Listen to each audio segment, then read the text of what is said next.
their school had a really good sports attitude, right? And they had a lot of teachers who liked football. So when I'd gone there the first day, I'd started late, around the Christmas period. The first day the teachers saw me play football, they were amazed at what they were seeing.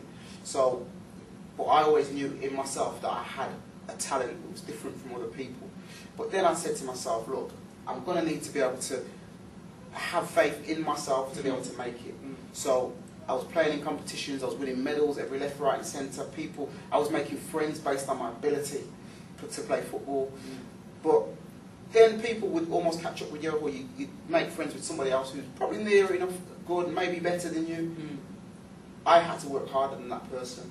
I had to then back my faith up with the work. And if I back my faith up with the work, talent is only 2%, the rest is sweating. The rest, 90%, 98% is perspiration. We all know that, and that's what the faith, you believe in yourself, that's got talent in it. But the work is massive, huge. So is it fair to say that the better you got, the more determined you were to work harder to be better again? Definitely, definitely, because there's no footballer that's been made that's flawless. Lionel Messi, Maradona, Pele, you can name them all. They're all flawed somewhere along the line. So they had to work hard, and they will tell you that they had to work massively hard. One thing that I knew when I was growing up, outside influences always told me you have to work very, very hard to get what you want. You learn those things in your very, very early years, but you tend to forget those things as you get more successful maybe. But do what you did that got you to where you are. We talk a lot about maximising strengths and improving weaknesses.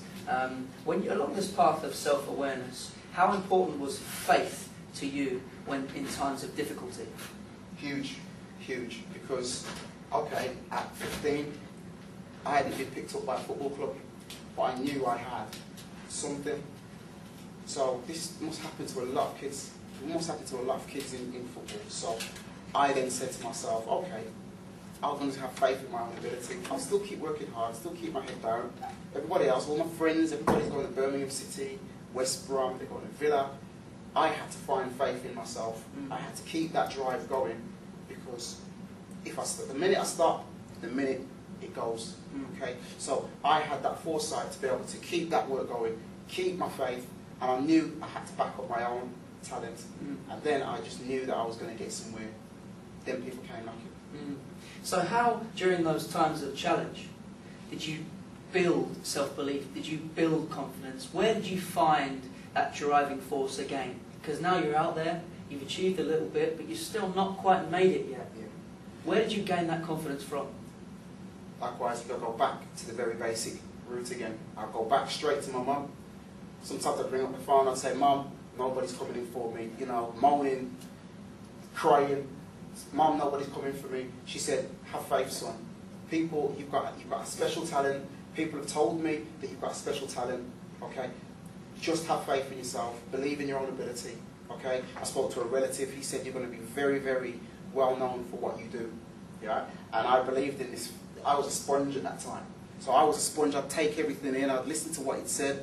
Anything he said that was rubbish, I'd dash it out. But, you know, I'd listen to that. But then, it's how my brain processed it. I believed then that I was going to be a little bit special, a little bit more special than the layman who was just kicking football. And that's what it turned out to be, because I had the faith. Absolutely. So faith is, taking a quote from the Bible, faith is defined in the Proverbs as being something sure of what we hope for and certain of what we can't see. Yeah.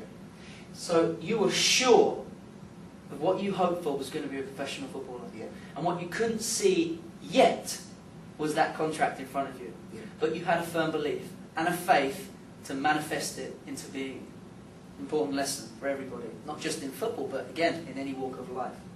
So as you began to climb closer to your pinnacle, that actual professional contract, and then later on representing your country in the World Cup, is it fair to say that there became more challenges along the way as you progressed and got better? Yeah, definitely. No matter what, when you're climbing the mountain and you get up to the top of that mountain, I always just put it in the analogy, when I was doing a run, and in Torquay. Torquay's full of hills, by the way. I hate it, but it was full of hills.